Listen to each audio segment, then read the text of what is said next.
kwaita maninji. Mukadzi wandinaye akachaya mutandariko, unoona ngemabhishau kutenderera. Mukadzi wandinaye akachaya mutandariko, unoona ngemabhishau kusekerera. Tikapinda mumarimo mukadzi wandinaye unonyepera, kurwara nekunyanyata. Unomuzwa echiti, mano nyoka yangu yakuya kumwoyo, makodo wangu ari kuzvimba, dakumboenda kumba.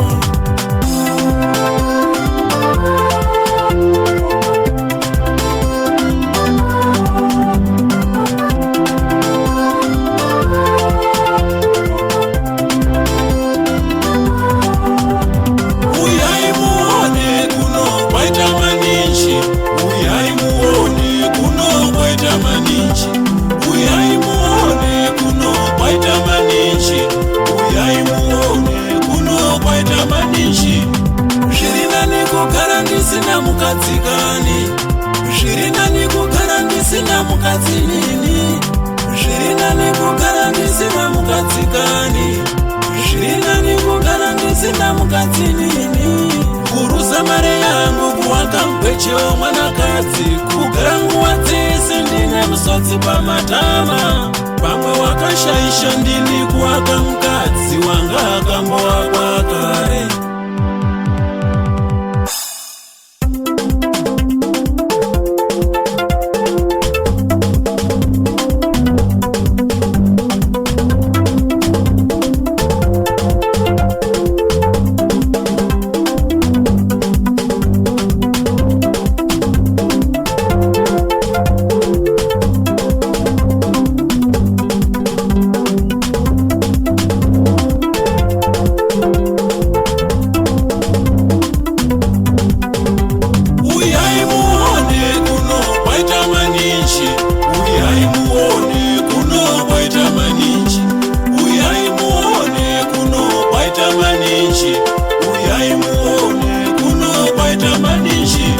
Mukadzi wandaka wanga basa rake ngere kutenga mabhuru, kurya ega inyima mwana.